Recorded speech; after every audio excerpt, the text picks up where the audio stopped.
Alright,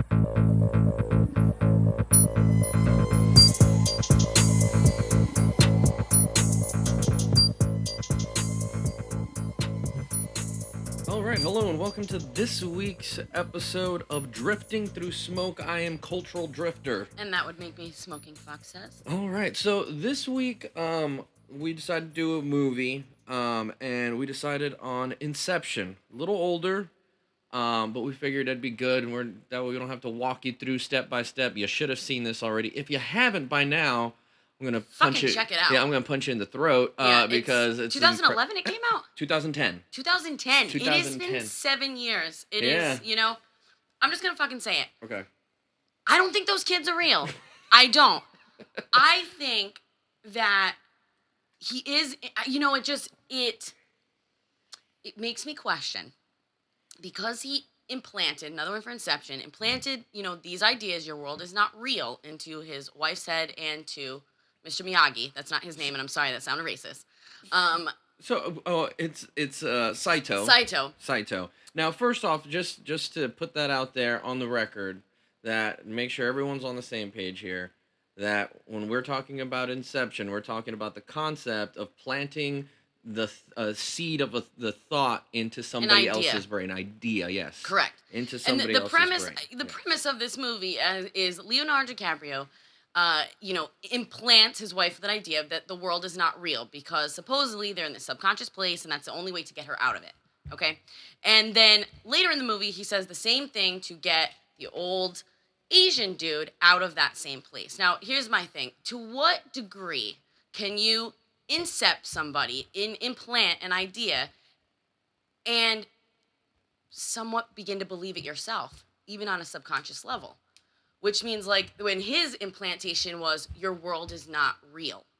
So that's, like, that kind of blew my mind. Because that's what kind of ties in where I don't think his kids are real. Because they say they spent 50 years in this bottom of the subconscious. 50 years they grew old together. Question one, did they have James and Philippa there? Because later on, the girl's like, when she, is back in quote-unquote reality, before she ultimately ends her life, she's saying, wouldn't I know my own kids? These are projections. Our real kids are back there. So they might not have had these kids. These kids might have been projections the whole fucking time. Do you feel me on that? Yeah, I mean, because really, you only see their faces at the end. Yeah, they're always wearing the same thing. And even at the end, which is supposed reality, correct, they're wearing the exact same thing. Now, but it's like, did they have them in that place though? Right. I mean, because that's 50 years. They don't show them concrete placement of when the kids were born. Correct. How old they were. They were just part of the storyline. Correct. I don't. And to think about how they fuck with the concepts of time in the different levels of a dream. Think about the fucking concept of the time within the movie. I mean, it's really okay. So they told us about they set the standard for time. 5 minutes in the real world is 1 hour to the dream. Yep. On the first level, by the time you get down to the second level, you're looking at 1 week equals. No, I'm sorry. Strike that. It's because they increased the juice. Remember, they changed the concoction. Chemical. Yeah. So that bumped it up to 1 week. In the first level. Yeah, in the first level. So 5 minutes in the real world. On the standard concoction that was being used by a corporation that is like 1 funding week, all this. 6 months, 10 years. 1, 2, 3 on the levels. So that's. So literally, when they were down in the incredible third level, well, actually, no, it's like theirs is like a fourth. A fourth, but even then, 50 years could be the equivalent of 10 minutes. Correct. I mean, because it would be. I mean, that's at that level when you do the exponential equations. I mean, that seems about right. That's what I mean. That seems. I mean, we're not scientists, but that's what I would 5 logic to 10 that. Minutes. Yeah. 5 to 10 minutes, I would say, in the real world on that fourth level, the deepest of the subconscious. I'm gonna say about 50 years. You know what I mean? Like, so, but that's the one thing. But why would he think after he implanted this, idea and he used the totem to fucking, execute it? Mm-hmm. Why would he still fucking spin it thinking it was gonna get like, why would he still use it as a totem and spin it? Like, what? That's why I'm saying, like, he's in his own loop of a dream. So that was the other thing with the totem. The totem was a top, a spinner top, that we find out originally belonged to the wife. The wife, Mal. Yeah. Mal. Okay. That was hers. That was hers. Now, one of the things that they talked about was you shouldn't give another person your totem. Correct. So, but now the question is, does that apply once the original owner of the totem is dead? He touched it when they were in. I mean, oh, that's true. He touched it. He had to spin it exactly while they he were. spinned it to start the Inception, quote unquote. So he touched it. So it's like, why are you even still spinning it like that? To me, right now, that it's like every other spin he did in that fucking movie doesn't really matter because it's not his totem. Not his totem. And he fucked with it. So it's not reliable as he thinks it is. I mean, because come on, Leo. Come on. Now, can I just tell you, does this not bear striking resemblance, kind of, to like Shutter Island? Like, think of it. Both color schemes are kind of dark and natural colors, and they're both tripping over a crazy bitch wife. Like, seriously.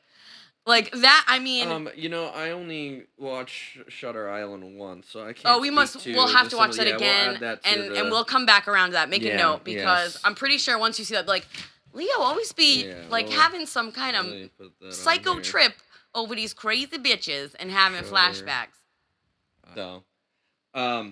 So now while we're on the topic of resemblance, okay. The other thing that we noticed was how much it looked like...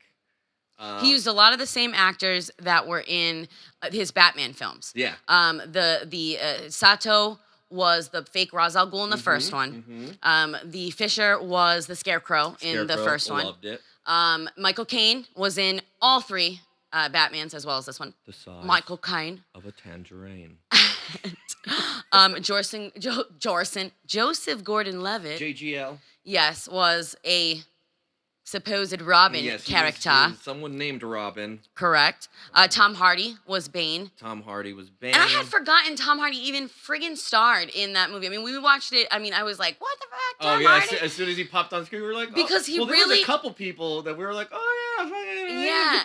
I was just like, what? Because he wasn't on my radar at that time. I mean, he certainly wasn't on mine, that's for sure. But it just makes me think, I mean, everybody except Leo. So it's like, did he ask Leo to audition? I mean, because I wonder when the last time Leonardo DiCaprio had to actually audition. I just adore him. He is my brother has always been a fan of Leo since Titanic we share that days. Yes, and I always gave him crap for it, but damn actually the weekend of our wedding, when you and Oaks were recording, me and your brother watched Shutter Island. That's why it's so fresh in my memory, because we watched that the night after the weekend of our wedding. Oh yeah. So that's why it's fresh in my mind. Right. But that's too funny. That is.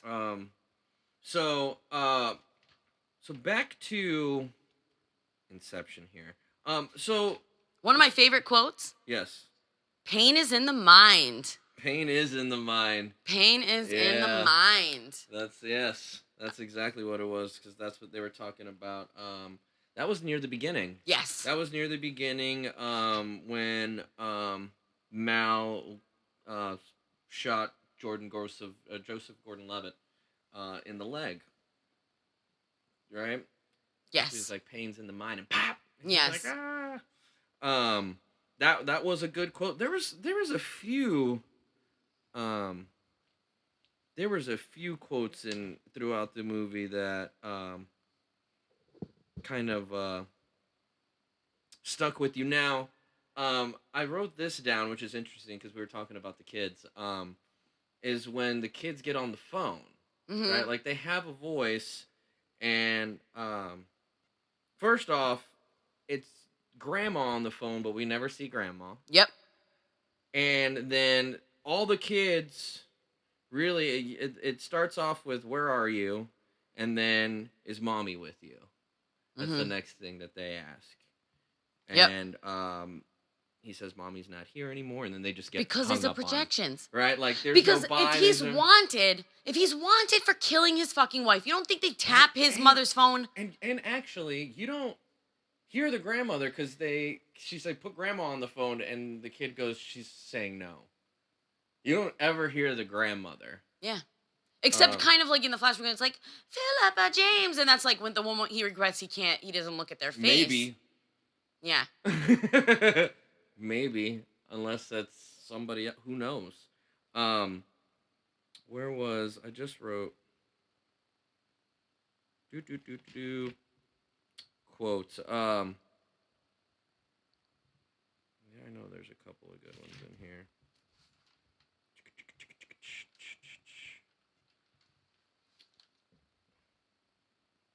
I thought it was cool when they talked about, like, when they're going into that lower level, calling, getting the shores of your subconscious. You know what I mean? And then being in the ocean. I always kind of that imagery that they used for that. Washing up on the shore. Yeah, that was I did enjoy that. I thought that was nice. Ooh, it kind of gave me a reminder of The Discovery. And if you have not checked that on Netflix with Jason Segel and Robert Redford, please do yourself a favor. Gosh, that's probably but in terms of, the beach and all of that, not to, get too much into that. Yeah, and I thought it was interesting the way that the whole concept of how they were going to trick him, psychologically speaking, very, kind of turning Fisher against himself. That's the whole time. It's just like trying to trick his mind. I thought it was really cool. Like, on the first level, it's like Tom Hardy's pretending to be the uncle. And then after that, it's like they let him take over, duping himself.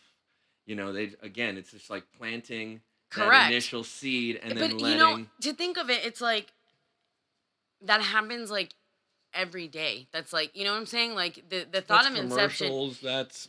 That's what a parent says to a child. You know what I'm saying? Like, people don't understand the impact that words and ideas can have. And it's absolutely right. It snowballs into, and that's what I'm saying. Like, that goes back to, if he implants the idea twice in this other extent, in these dream levels, who's to say that he doesn't believe him himself? Like, you know what I'm saying? He is participating with like a shared consciousness. You know what I mean? Correct. They say that they create and perceive simultaneously. I wrote that down. Yes. So it's like, basically, I just feel like maybe in regards to I just don't think that there were kids. I just don't. I just think that this is like an alternate, just a loop. Who knows how much time, Now, the other thing that I was thinking of was on that elevator. There were many floors. If I'm not mistaken, there was 5 like different rows of buttons, and then like the basement. There was a few buttons. And I wish I would have wrote that down. I wasn't until later that I was thinking about it. But I understand, and we're on the same page, because I thought the same thing. In terms of it being his own subconscious reality, who's to say that every shot of that movie didn't happen in his subconscious, his dream, on a different level in that elevator? And when I'm talking about the elevator that takes us to the basement, yes, with Mal, that he's, And you would assume that because of his line of work, that he would have been part of some sort of extraction. His subconscious would have had some sort of defense, like Fisher's did. He's been trained to keep people out of his head. If he's trained to go into people's head, he's been trained how to keep people out of his head. And what if the girl? What if the girl is, how he plays Mr. Charles and he's like, I'm here to save you? Yes. What if the girl is like his defense, trying to be like, dude, like, up to the next? What if the part about the anniversary. What if a portion of it is true, but this whole movie, like, what if the fucking deleted scene, the scene that should have been at the fucking end of the movie, is a fucking flash of him asleep, drooling in a fucking straitjacket in a mental hospital? Because maybe his did what, because who's to say? Like, that's what I take away from it. In regards to that, because I don't think those fucking kids exist. And I think that that whole thing was just, you're exactly right. I think it happened to be in that elevator. That's all Leonardo DiCaprio shit.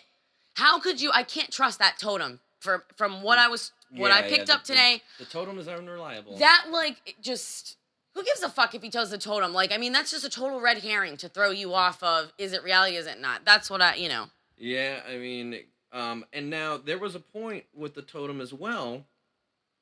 Now, where it was right after.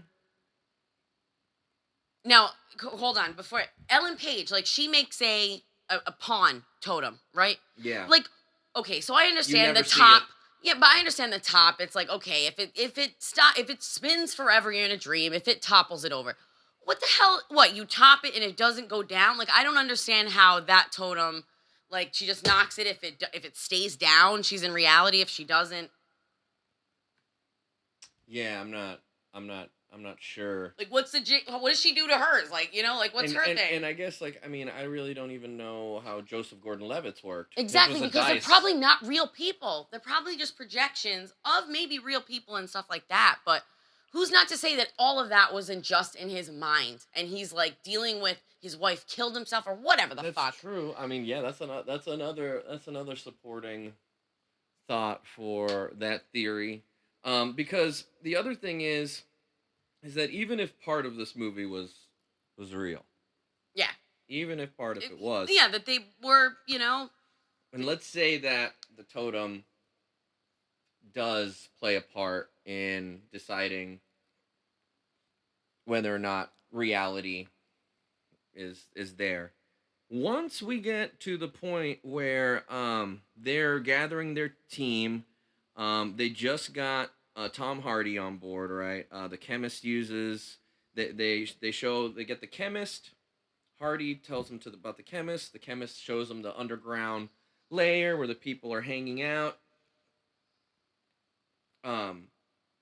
Leonardo DiCaprio samples the goods that the chemist is going to be supplying, and when he comes back out of it, he goes into the bathroom to some splashes water on his face, and he goes to the top to spin it, but never actually does. It topples over. Somebody walks in, who I believe is Tom Hardy. Somebody walks in and startles him. No, it might have been Joseph Gordon-Levitt. They startle him, and he drops the top on the floor. He doesn't spin it again. He picks it up and just keeps on going. But it was only after he got injected with that super hardcore stuff, which, as we know, is the real deal and changes the rules on how to get in and out of the dream state. Because you can't just kill yourself and get out. But what if that's all, the substance? Like I said, it's all made up in his mind. I know. You know what I'm saying? Yet another. It's just... Yet another. Now, one thing outside of the, psychological aspects of the movie, Joseph Gordon-Levitt's fight scene in the hallway where it's rotating because the gravity shifts because the van is tumbling around. He is a delight. He is such a badass in that scene. It is so freaking cool. I would use swagger. He had a swagger about him in that scene. Because the guy he was fighting, he was like, oh shit, gravity shifting? And Joseph Gordon-Levitt's face was like, yeah, gravity shifting, motherfucker. Watch. This is how you walk, right? He just took everything with, it was so graceful. He is a delight to watch. And man, he's just got chops, man. He's a really good actor. I could not. Yes. And then everything up to the last little bit. You see that dude lunge at him, and right before they're about to tackle, he grabs it, pop, just pops that gun, and boom, fight over. Oh, it was amazing. So nasty. it was great. It was really it's a film that just holds up. It is like a modern day, and it's not even. It's like 10 years old, 7 years old. But Alice in Wonderland, honestly. Yeah. On a mental loop. I like the whole thing. I mean, it brings to the thing about the whole stealing of intellectual property as well. I feel like a lot since like the internet and social media and posting sites like Instagram and stuff like that. I mean, do common people like do we have even control over our intellectual property anymore? I mean, to an extent we don't because we give it to corporations like Facebook and that. But isn't it all? I mean, what that bring around the definition of intellectual property? And sometimes we're watching shit and I identify with shit, and you can testify.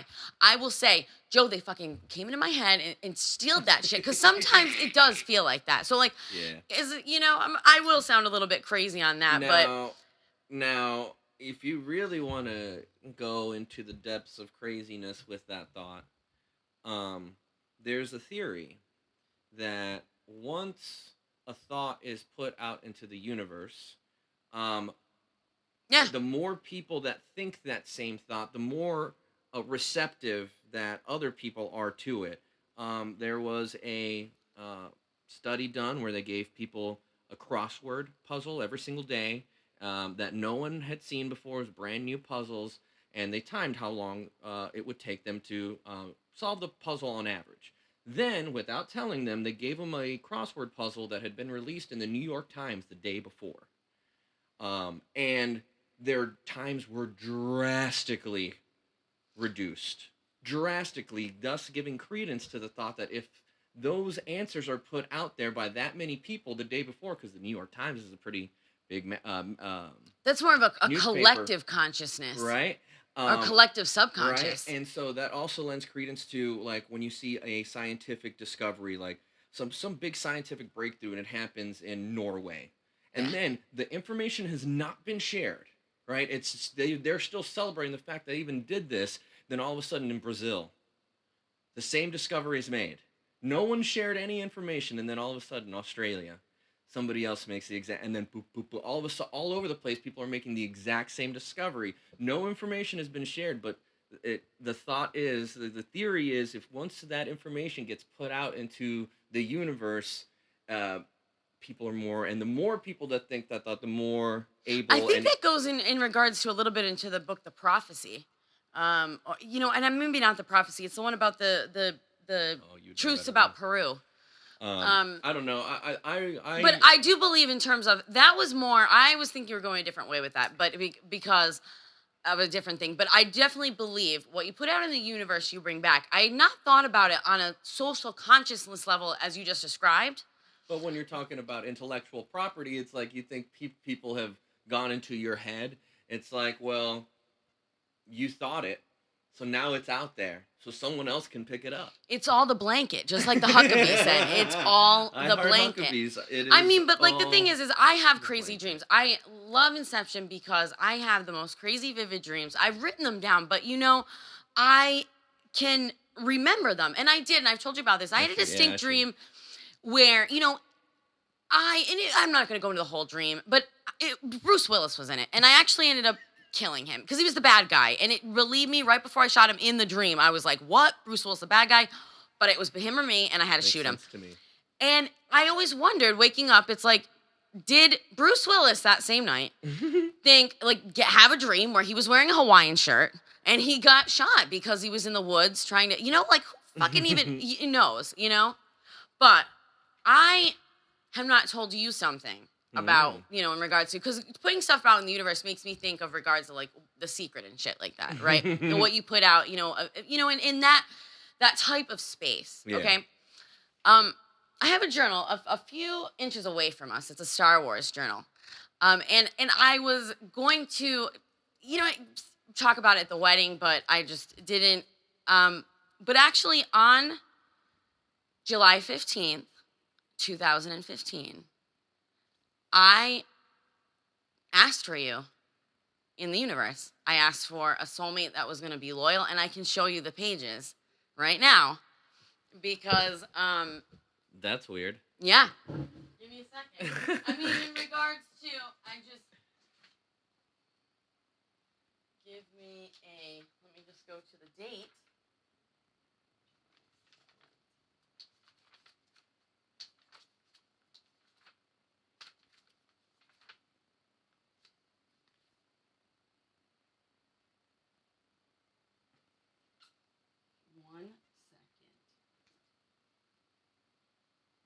beauty of editing. I know, right? Start from here. All right. Send it out to the universe. I want a soulmate. I want what my parents have. I want loyalty and crazy, intense love. But I need patience and grace if this is not in the cards for me. Stop being a drama queen. Okay, that's enough. You don't have to go into all right. Of it. But yeah, and that was dated July 15th, 2015. And what day did we get married? We got married July 15th, 2017. Weird. What a coincidence. Well, that was just perfect timing to like bring that up. I mean, I just like knew the appropriate time would come up because it's not something. I mean that. Yeah, you know, that's cool. I mean, I looked at it when I was writing my vows. Yeah. And I thought about thing, but that would have just been everybody would have been tear fest. And me too. But I just was like, I was gonna tell you about it. I just was waiting for an opportune moment. But yeah, no, that's super cool. Wow. Isn't that crazy? That is crazy. That is crazy. Wow. And you heard it here first, folks. I know. So I mean, yeah, that's kind of the.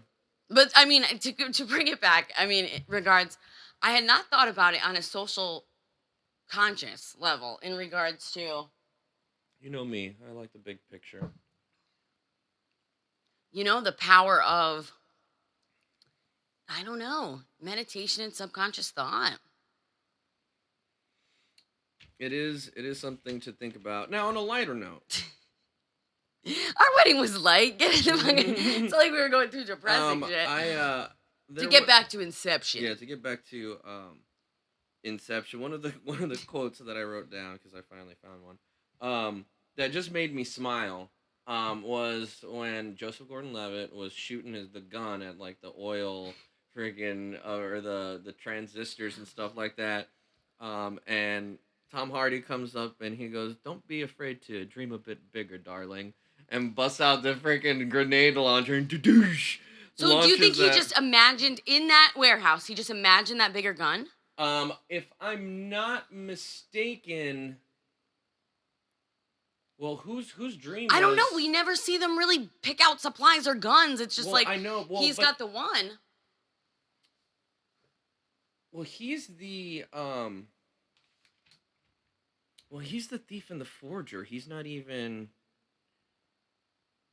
like I don't know where he, and like at the end he just like busts out that extra like briefcase, like, oh yeah, go down another level. Like they weren't planning on going down another level. That's and Tom true. Hardy was like, oh yeah, he just fucking popped that out of nowhere. He did that with the grenade launcher, and he did that with That's what I'm saying. So creating and perceiving simultaneously. It's like, that's what I'm thinking. Like, but I was under the impression that was something only the architect could do. You know what I mean? But I mean, who's the puppet master? If Leo's the puppet master, then he would have control over all of them. But I really think I think he would create. My theory is he created the grenade launcher when he saw, because you see him struggling for a minute, Joseph Gordon-Levitt. He was like, darling. And he does definitely, he's like, don't dare to dream bigger, which makes me think, okay, dream, create, within the dream. Ooh. He was smooth. Joseph Gordon-Levitt had swagger throughout that fucking movie. He's like, kiss me, maybe. That whole kiss line. Me. And she's like, why are they still looking? They're still looking at us. Ellen Page looks like a baby, though. I mean, she looks 15, and this was around the time like she, broke out. I think with like Juno and stuff like that. This was a little bit after.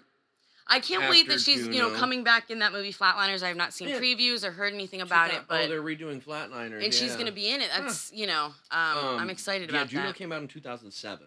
That was a good movie too. It was a cute movie. It was cute. Michael Cera's kind of like first big.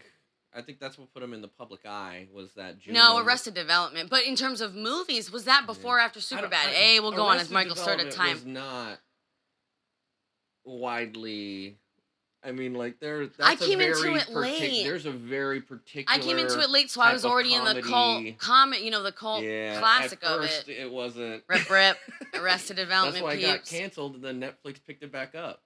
I know. I Yeah. have been holding off the 4th season just because I love the blues. But let's Joseph Gordon-Levitt, just swagger for days. Super swagger. Now, one quote that I had here was at the very end. It was from Leo, delivering it like only Leonardo DiCaprio can. He has Oscars for a reason. Is when it's at the very end where he's talking to Mal, and he goes, "You're just a shade of my real wife. You were the best that I can do, but you're just not good enough." Yeah. Yep.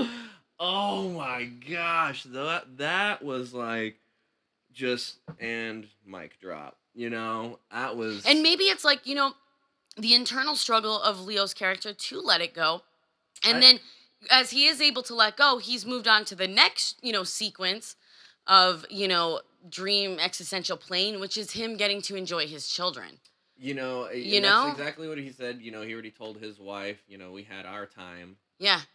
So yeah, potentially, kind of like setting himself up for that next level.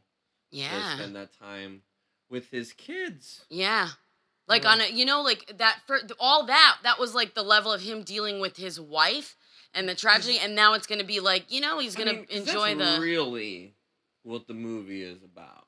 Him trying to get home to his kids. Supposed kids, which I still don't believe are real. It's I mean, yes, at the end of the day. They're projections. But it's Leo's struggle to fight his inner demons. Inner demons. Because he's lived with the guilt. Right, because he did plant the seed that killed his wife.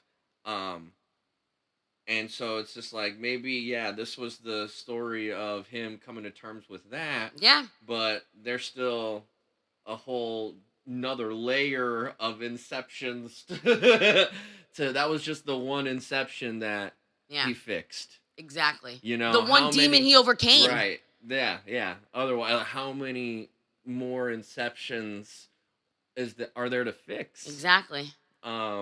Which I think is what really the movie comes down to is how many different inceptions really there were. So I think that was the one. That was what this inception was about, and he moved on to the next fix one. the broken part of himself. Yeah. I like that a lot. Yeah. I like that a lot. Definitely. Let's see. Is there anything else? No, I think we've. Let's wrap it up. Let's end on that. Yeah, I don't think there's no need to push this any further. Yeah. We will we'll be doing some more of this. Make sure that you are checking out. If you have a request for a movie or a TV show that you'd like us to comment on, please hit us up. Yeah, let us know. You can reach us on our blogs, which are SmokingFoxSays.weebly with 2 E's.com. Or on my blog, CulturalDrifter.weebly.com. Or the other place that you can reach me the best is on YouTube at Cultural Drifter. That's my channel name there. Or on the no. You don't have anything else, right? No, I mean, like I'm not sure if I want. Yeah, not yet. Not yet. Not yet. Give me on my blog. But or Twitter at SmokingFoxSays. I've been on Twitter for many years. That's probably the best. Twitter for you. Twitter for me. SmokingFoxSays.